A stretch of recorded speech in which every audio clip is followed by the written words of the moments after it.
After my father's funeral, I went to my brother's house for dinner. He smirked and said, "Dad left the company to me. You're just an employee now." Then he waved a new contract in my face. I smiled slightly and said, "Interesting," while hiding my grin. Because before the funeral, Dad and I signed something he never saw coming. I used to think my family was just complicated. You know, like most families. Not terrible, not great, just complicated. But then, right after my father's funeral, my own brother tried to bury me alive, and that's when I realized some family ties aren't just complicated, they're a battlefield. And I was about to go to war.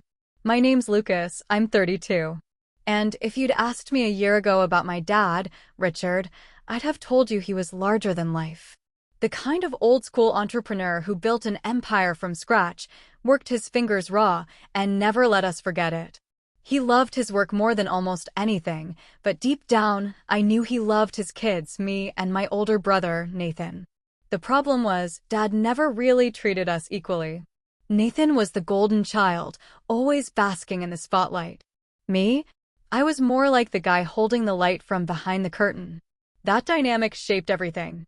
At school events, Dad would trumpet Nathan's achievements to anyone who'd listen, while my own accomplishments, usually quieter and more behind the scenes, got a quick, dismissive nod. Nathan got the car at 16, the lavish graduation gifts, the constant praise at family dinners. I wasn't ignored, not exactly, but when you're constantly standing next to someone being showered in applause, it's hard not to feel like an afterthought. Still, I didn't resent Dad for it as much as I probably should have. I understood why. Nathan was loud, confident, and he knew how to work a room. Everyone just assumed he was the natural heir to the family business. Me? I preferred to put my head down and actually do the work. I was the detail guy, the fixer, the one who made sure Nathan's big, flashy promises could actually be delivered.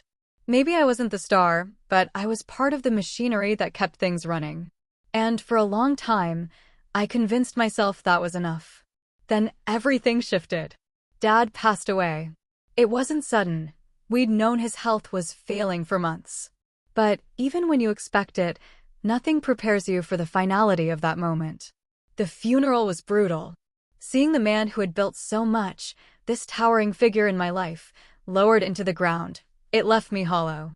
I honestly thought grief would bring me and Nathan closer, that maybe for once we'd drop the roles we'd been forced into since childhood. For a brief moment, when we hugged at the graveside, I thought I saw a glimpse of that brotherly bond I'd always craved. But then came dinner at Nathan's house, the night after the funeral. His wife, always impeccably dressed, greeted me with that tight smile she reserved for moments she wanted me to know I wasn't entirely welcome. The table was set like something out of a magazine, wine glasses sparkling, silverware perfectly aligned. But the atmosphere? Stiff. Cold. Like everyone was just waiting for something to happen. Halfway through the meal, Nathan leaned back in his chair, swirling his glass of wine like he was already the head of some empire. Then he looked at me with this smug grin and said, "So, I guess it's official now. Dad left the company to me." He let the words hang in the air like a gavel striking down. I blinked. "What do you mean?" He smirked wider, pulling a folded set of papers from his jacket pocket and sliding them across the table. "You're just an employee now. Here's your new contract." He actually chuckled, like this was all some kind of game. I picked up the papers, my stomach twisting as I scanned them. Sure enough, it was a contract demoting me from the executive role I'd held for years to a glorified middle manager position, complete with a pay cut. It wasn't even about the money. It was about the insult. The complete dismissal of everything I had worked for. Nathan leaned forward, eyes glittering with triumph. "It's nothing personal, little brother. Just business. Dad always said I was the one meant to lead, and now it's finally in writing." He tapped the contract with his finger, like it was some kind of trophy. I looked up at him, forcing my expression into neutrality. "Interesting," I said softly, folding the papers neatly. Then, a slow grin spread across my face. Because here's the thing Nathan didn't know. Before the funeral, just days before Dad passed, he and I had signed something. Something my brother had never even seen coming. And sitting at that dinner table, Watching Nathan bask in his own arrogance, I knew one thing for certain: the game had only just begun. And that's when the real story started. I didn't react that night the way Nathan probably expected. If anything, my calmness seemed to irritate him more than if I had exploded. He kept watching me across the table, waiting for me to crack, waiting for the little brother he could gloat over. Instead, I just nodded, thanked his wife for dinner, and left quietly. But inside, I could feel something simmering. The days after the funeral were a blur. Grief still hung over me, but it was quickly overshadowed by something else: the unsettling speed with which Nathan moved to consolidate power. He didn't wait for the dust to settle, or for people to process Dad's passing. He dove headfirst into reshaping the company, making decisions unilaterally, making sure everyone knew he was the boss now. I found out about his first move not through him, but through an email blast he sent to the entire company. The subject line read, "A new era begins." I opened it with dread. The message was full of flowery words about legacy, leadership, and honoring our father's vision. But buried inside were real changes. A restructuring plan that effectively stripped me of half my responsibilities, assigning them to Nathan's hand-picked executive team. Most of these executives were his college friends, guys who'd never set foot inside our company before. One of them, can you believe it, was Nathan's old fraternity buddy. The same guy who once bragged about dropping out of 3 jobs because he wasn't a morning person. I tried not to let it get to me. But the worst part wasn't even the changes. It was how he announced them. He didn't tell me first.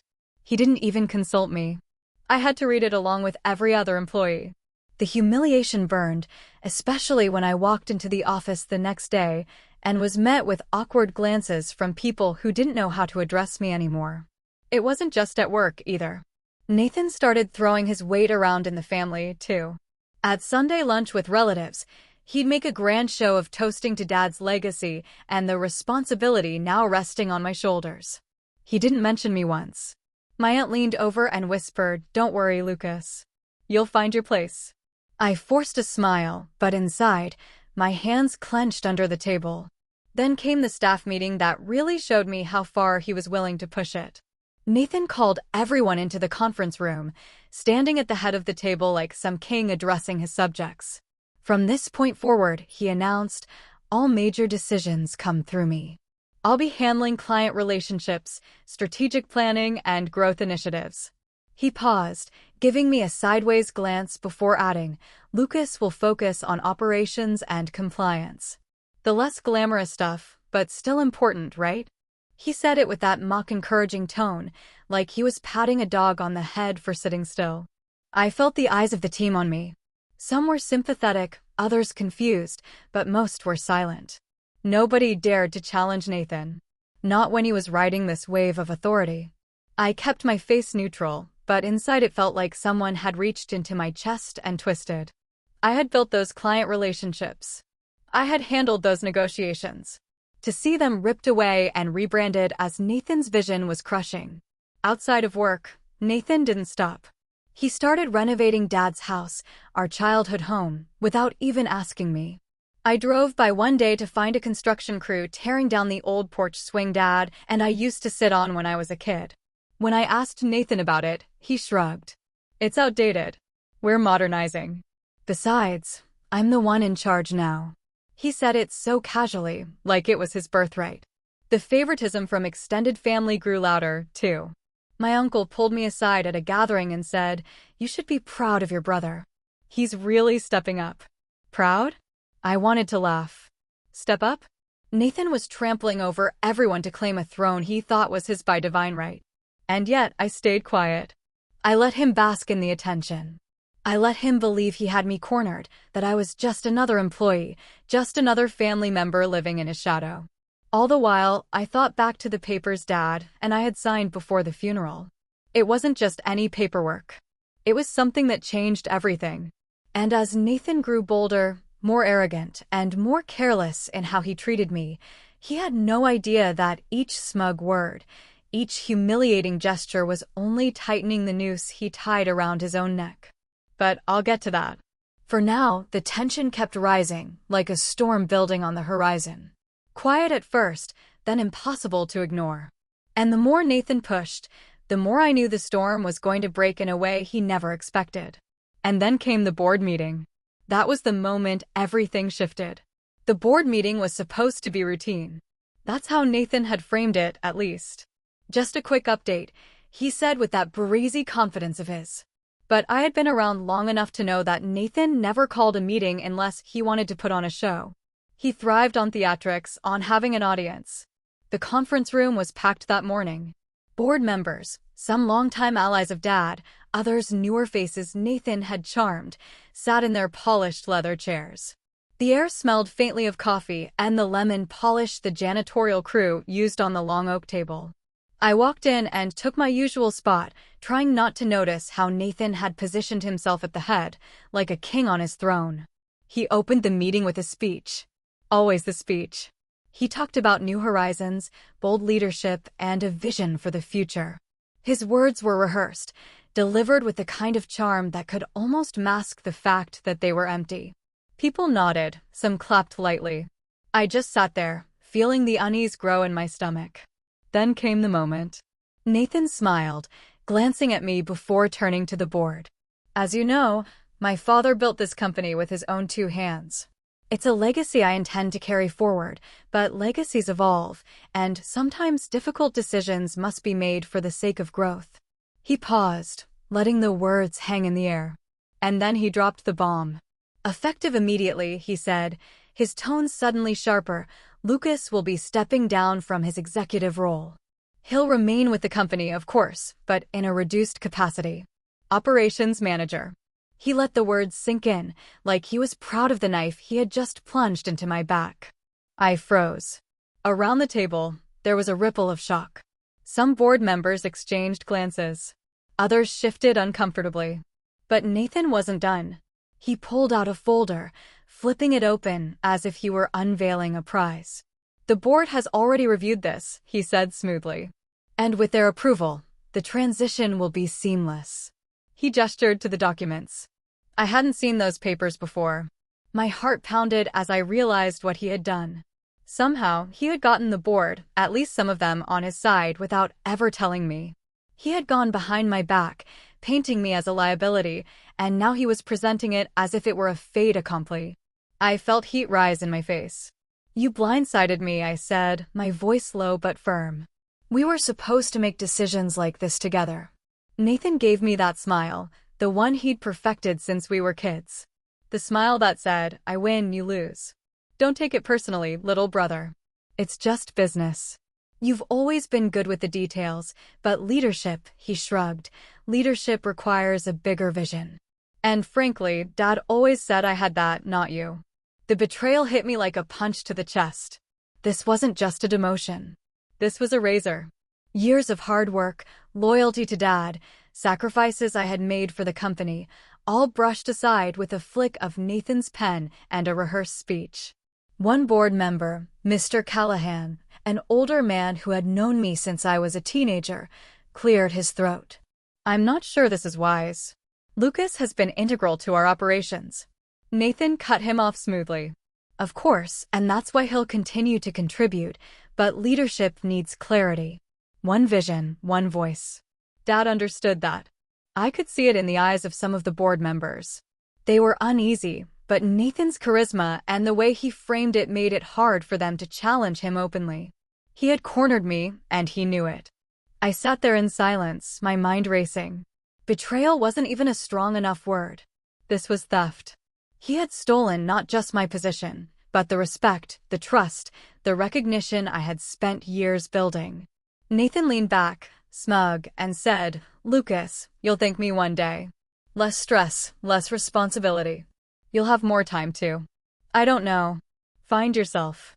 He chuckled, and a couple of the newer board members gave awkward laughs, as if they weren't sure whether it was a joke or an order. I didn't laugh. I didn't even blink. Inside, though, I felt something shift. The betrayal cut deep. But beneath the sting, another feeling was growing, a cold, steady determination. Because while Nathan thought he had outmaneuvered me, he had no idea about the one thing that could unravel everything he had just claimed. And as I left that boardroom with my so-called new role hanging over me, I knew the time for patience was ending. Nathan thought he had won, but he had just set the stage for the move that would change everything. The betrayal was complete. The only thing left was to decide how and when I would strike back. And then, just a week later, he made it personal in a way that left no doubt. This wasn't about business anymore. This was war. That week after the board meeting felt like the longest of my life. Walking into the office was like walking into someone else's kingdom. My nameplate was still on the door, but the title beneath it had been changed: Operations Manager. A demotion in black and white, visible for everyone who walked past. I caught a few employees lingering outside my office that first morning, whispering. They quickly looked away when I met their eyes, but the damage was done. The humiliation was suffocating. People who used to greet me with respect now seemed hesitant, unsure if they should treat me like a leader or just another middle manager. Meetings I had once led were suddenly invite-only.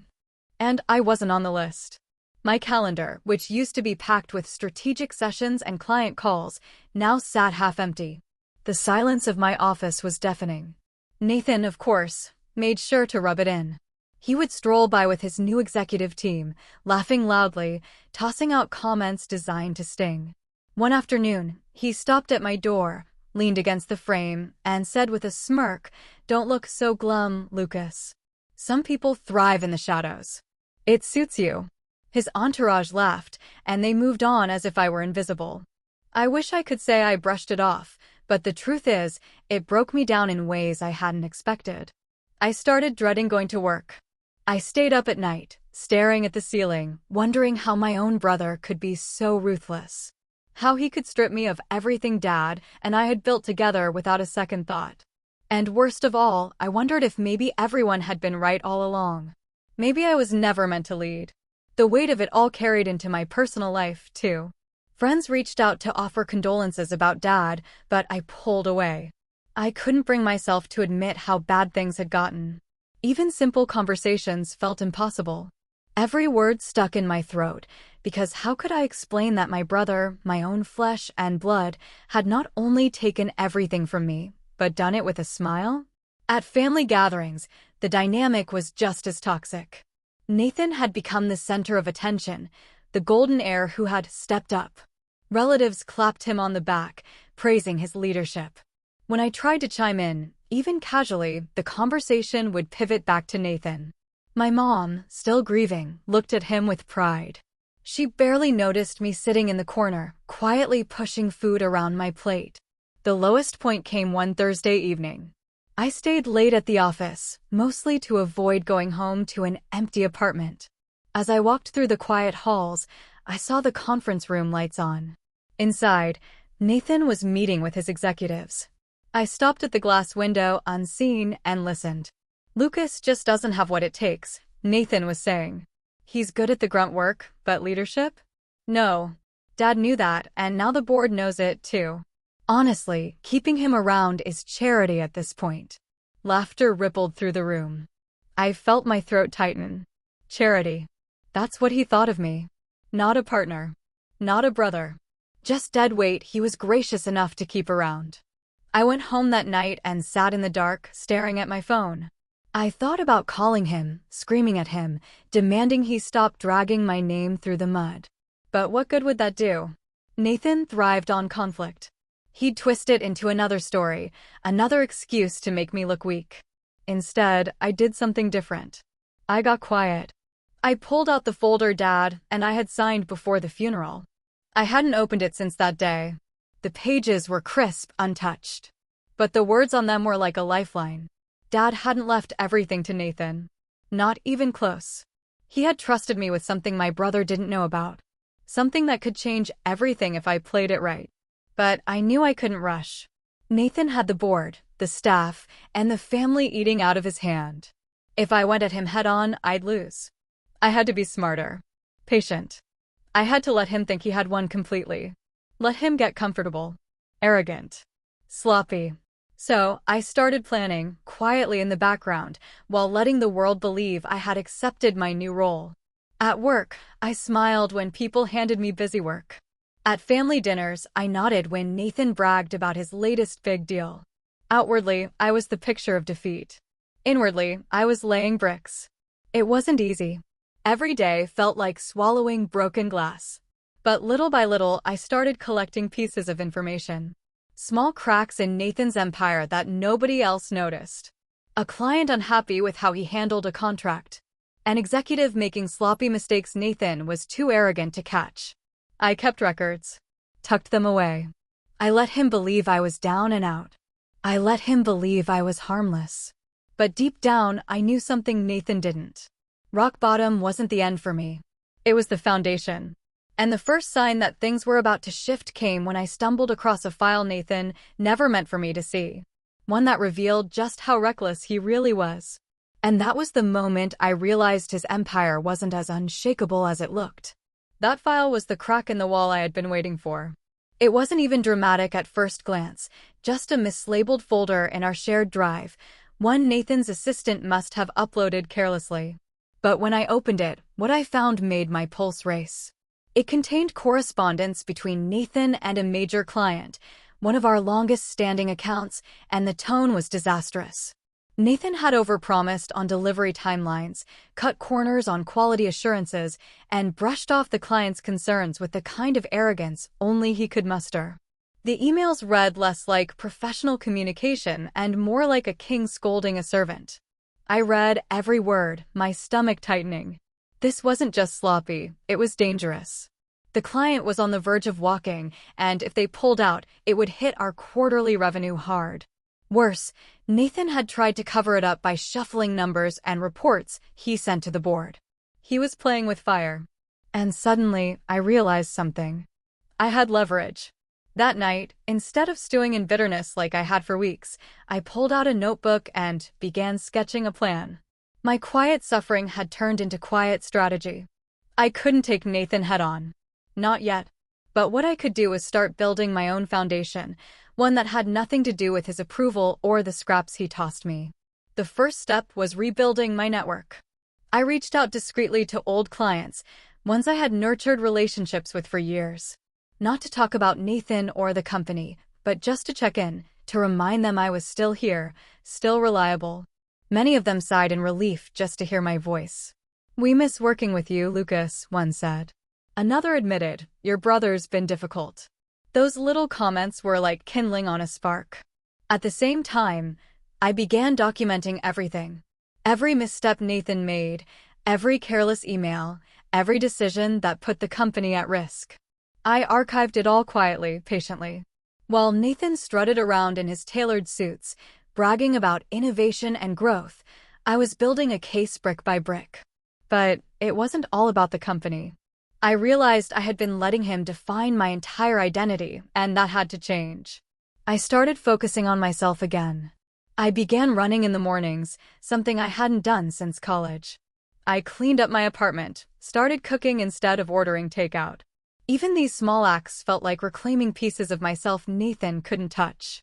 My energy came back. My confidence, something he had chipped away at for years, started to flicker to life again. People noticed. A few employees who had always respected me began stopping by my office again. "Hey Lucas, can I run something by you?" They'd ask quietly, like they knew I was still the person who could get things done. I gave them guidance, asked questions, helped them solve problems. And I didn't breathe a word of it to Nathan. Slowly, a quiet current of loyalty began flowing my way. One moment in particular lit a fire under me. A younger staff member named Carla knocked on my door one afternoon, her voice low. "I don't know who else to tell," she whispered, sliding a folder onto my desk. Inside were more errors, mistakes from one of Nathan's new executives that had nearly cost us a contract renewal. "If this keeps happening," she said, "we're in trouble." I nodded, thanked her, and reassured her I'd take care of it. When she left, I sat there staring at the folder, my heart steady. This wasn't just about me anymore. Nathan's ego was putting the whole company in danger, and people were starting to notice, and they were coming to me, not him. Outside of work, things shifted too. A friend introduced me to a small group of entrepreneurs who met weekly to share ideas and strategies. At first, I felt like an imposter. After all, wasn't I the failure brother, the one shoved into the shadows? But when I shared insights from my years in operations, they listened intently. One of them even said, "You should run your own thing, Lucas. You've got the brains for it." The words stuck with me, bouncing around in my mind long after I left the cafe that night. For the first time in months, I felt like I had options. Real options. Not just surviving under Nathan's thumb, but creating something of my own, or using the power Dad had given me in that signed folder to finally take back what was mine. And just as I began to rise quietly, Nathan handed me another gift, though he didn't realize it at the time. He announced a massive expansion project, something flashy, designed to cement his image as a bold leader. But the numbers didn't add up. He was pouring resources into it recklessly, ignoring risks and betting the company's future on a gamble. The board was dazzled by his presentation, but I saw the cracks instantly. And as I looked at the spreadsheets late one night, it hit me. This was it. The moment I had been preparing for. The storm I had been waiting to break was right on the horizon. Nathan thought he was untouchable.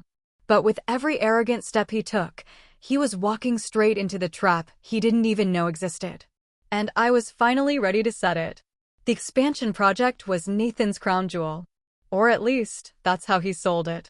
A brand new headquarters in the city's financial district, complete with floor-to-ceiling glass windows, a rooftop lounge, and offices designed for the future of innovation. He unveiled the glossy renderings at a company-wide meeting, his voice booming through the microphone as he painted a picture of legacy and power. Employees clapped, the board looked dazzled, and Nathan basked in the spotlight like an actor taking his bow. But beneath the glittering facade, the numbers screamed trouble. He was borrowing heavily against company assets, mortgaging the stability our father had built over decades. Worse, he had projected revenues based on shaky deals that hadn't even been signed yet. It wasn't vision. It was recklessness dressed up in confidence. And almost no one saw it. Almost. I spent hours poring over the documents, quietly pulling financial statements, cross-checking numbers. And that's when I stumbled on something bigger than I could have hoped for. Nathan hadn't just miscalculated, he had falsified. He had adjusted figures in quarterly reports to make the company look more profitable than it actually was. On paper, it looked like we were thriving. In reality, cash flow was dangerously thin. It hit me like a thunderclap. Not only had Nathan set himself up for failure, but he had given me the ammunition to destroy him legally, financially, and reputationally. But I knew better than to rush. If I went public too soon, he'd spin it, call it a misunderstanding, or worse, claim I was bitter and trying to sabotage him. No, I had to be methodical, invisible, until the very moment the curtain came down. Around this time, something unexpected happened. The board chair, Mr. Callahan, the one who had voiced concern at my demotion, asked to meet privately. We met at a quiet diner outside the city, the kind of place where no one would overhear us. He stirred his coffee slowly before speaking. "Lucas," he said, "I've been around long enough to see patterns. Your father trusted you, even if he didn't always say it out loud." He sighed. "Your brother, he's reckless. The board is starting to notice cracks. If you've got something we need to see, now's the time to present it." His words confirmed what I already felt. The tide was shifting. Nathan's arrogance was beginning to wear thin, and people were looking for an anchor. That anchor could be me if I played it right. I walked out of that diner with a strange calm settling over me. For months, I had felt powerless, stripped of dignity, watching Nathan dismantle everything I cared about. But now I had something my brother couldn't touch. Foresight. While he chased glory, I was gathering evidence, allies, and patience. I doubled down. I began working late nights, not on the tasks Nathan dumped on me, but on building a meticulous dossier. Every inflated number, every misleading report, every reckless promise, documented, organized, airtight. I even had testimonies from employees quietly slipping me information, people too afraid to speak out, but desperate for someone to stop the chaos. At the same time, I started laying the groundwork for my own future. The entrepreneurs I had been meeting with each week? I invested more of my time there, helping them refine strategies, connecting them with resources. Slowly, I built a reputation outside the company as someone reliable, sharp, and steady. For the first time in my life, I wasn't just Richard's son or Nathan's brother. I was Lucas. And then came the moment that sealed it. I revisited the folder Dad and I had signed together before the funeral. My father had anticipated this. The document wasn't just sentimental. It was legally binding. It granted me joint controlling interest in the company, equal to Nathan's.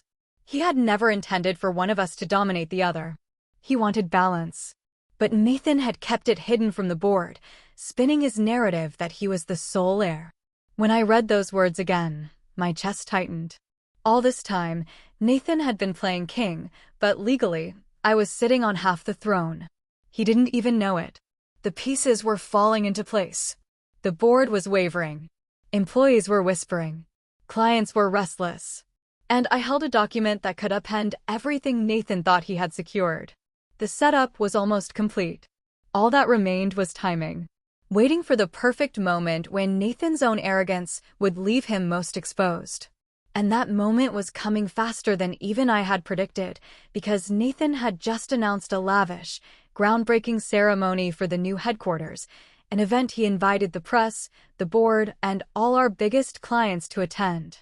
He wanted to show the world he was untouchable, and I knew that was where I'd take him down. The day of the groundbreaking ceremony was warm and bright, the kind of weather publicists pray for. Nathan had spared no expense. A massive white tent was set up at the construction site, lined with velvet ropes and champagne tables. Cameras were already rolling as suited board members mingled with clients, their shoes crunching against gravel. There was a stage at the front with a gleaming podium and a row of golden shovels stuck upright in the dirt like trophies waiting to be claimed. I arrived quietly, dressed simply in a dark suit. No entourage, no flash. Most people barely noticed me at first. After all, Nathan was the star of the day. He stood at the center of everything, his tailored suit catching the light, shaking hands and flashing that politician's smile. "Our future begins here," he boomed to anyone who would listen. I stood off to the side, watching, calm, detached. But beneath that calm, every detail I had prepared for weeks was clicking into place. The ceremony began with Nathan's grand speech. He spoke about legacy, about vision, about how this building would stand as a monument to our father's dream. The crowd clapped dutifully, though I caught more than one board member glancing at each other with subtle unease. They had begun to notice what I had noticed long ago. Nathan was heavy on showmanship, light on substance. Then came the moment he'd been waiting for, the ceremonial turning of the soil. Cameras clicked as he gripped one of the golden shovels, his executive team crowding around him. He flashed that wide grin, ready for the photo that would splash across press releases and financial magazines. That's when I stepped forward. "Before we proceed," I said, my voice carrying through the microphone I had arranged with the event staff beforehand, "I think it's important we clear up a matter of transparency." The crowd stilled. Heads turned. Nathan froze, shovel in hand, his smile faltering as he saw me standing at the podium. I laid a folder on the surface, my voice steady, deliberate. Our father's company was built on honesty and hard work. He valued truth above all else, which is why it's troubling that recent reports submitted to this board, our clients, and even our employees contain inaccuracies. A murmur rippled through the crowd. Cameras swiveled toward me. I opened the folder and began reading. Not my words, but Nathan's own emails, his doctored reports, his reckless promises to clients. Each word was evidence. Each sentence, a nail in the coffin he had built himself. I projected the documents onto the screen behind me, their damning contents blown up for everyone to see. Numbers altered, revenues exaggerated, contracts mishandled. Nathan tried to interrupt, stepping forward, face flushed. "This is slander," he barked. "You don't know what you're talking about, Lucas. Sit down." I didn't flinch. On the contrary, I replied, pulling out the final document, the one Dad and I had signed. Our father knew leadership required balance. He entrusted this company not to one son, but to both of us jointly. Nathan chose to hide this from the board. Gasps filled the tent. The board members leaned forward, eyes locked on the paper I held. The seal, the signatures, the date. Unmistakable. Nathan's face went pale. For once, he had no smooth words, no rehearsed lines, just silence. I let the moment hang, then said quietly but firmly, "This company deserves honesty. It deserves stability, and it deserves better than reckless gambles dressed up as vision." The board chair, Mr. Callahan, rose slowly from his seat. "I think," he said, his voice cutting through the stunned murmurs, "we've seen enough." The cameras flashed wildly as Nathan stood there, shovel limp in his hand, the golden symbol of his triumph now useless. Around him, whispers turned into open discussions. Clients muttered, shaking their heads. Executives who once laughed at his jokes avoided his eyes. For the first time, Nathan wasn't the center of the spotlight. He was trapped in it. And as I closed the folder and stepped away from the podium, calm and unshaken, I caught his gaze. His eyes burned with disbelief, with rage, with the realization that everything he thought was his had just slipped through his fingers. The revenge wasn't loud or messy. It was quiet, precise, devastating. Exactly how it needed to be. But the fallout? That was only just beginning. The hours and days after the ceremony unfolded like watching a tower collapse in slow motion. Once the first crack appeared, there was no stopping the rest. The press wasted no time. By the next morning, headlines blared with phrases like financial mismanagement and company heir under fire. Nathan's carefully polished image, the one he had built with tailored suits and rehearsed speeches, was shredded overnight. Clients began calling the board directly, demanding answers. Some even threatened to pull their contracts entirely. The emails I had exposed were circulating online within hours, picked apart by analysts who all came to the same conclusion. Nathan wasn't just reckless, he was a liability. The board convened an emergency meeting that week. Nathan stormed in, his face blotched red, his voice rising as he blamed me, the employees, the press, anyone but himself. But the evidence was irrefutable. For every accusation he hurled, I had a quiet, documented response. When the chair finally called for a vote, the outcome wasn't even close. Effective immediately, Nathan was removed as CEO. The fury in his eyes when the verdict was announced was something I'll never forget. He slammed his fist against the table, shouting about betrayal, about how Dad would have wanted him in charge. But no one was listening anymore. The golden boy had fallen, and the room that once echoed with his voice now hummed with relief that he was gone. For me, the fallout was different. The board turned to me, not as a backup plan, but as the steady hand they desperately needed. I didn't gloat, didn't raise my voice. I simply accepted quietly and set about doing what I'd always done best, rebuilding, stabilizing, fixing what Nathan had broken. The clients who had nearly walked out began returning, not because of promises or showmanship, but because they trusted me. Employees who had been drifting under Nathan's leadership began stopping by my office again. This time, not with fear or secrecy, but with hope. As for family, the shift was just as dramatic. Relatives who once toasted Nathan and barely glanced my way suddenly remembered my name. My mother, teary-eyed, pulled me aside one evening and said, "Your father would be proud of you." For the first time in a long while, I believed it. Nathan, on the other hand, disappeared from the spotlight. Rumors swirled, failed ventures, debts piling up, friends distancing themselves. His wife left quietly a few months later, unable to endure the unraveling any longer. He called me once, late at night, his voice raw and bitter. "You think you've won?" he spat. "This isn't over." But it was. Because victory wasn't about crushing him. It was about restoring what mattered. About honoring Dad's legacy, not with flashy gambles, but with the quiet strength he had instilled in me all along. Months later, I stood in my father's old office, the same one Nathan had once claimed as his throne. The shelves still smelled faintly of leather and tobacco, the desk polished smooth by years of use.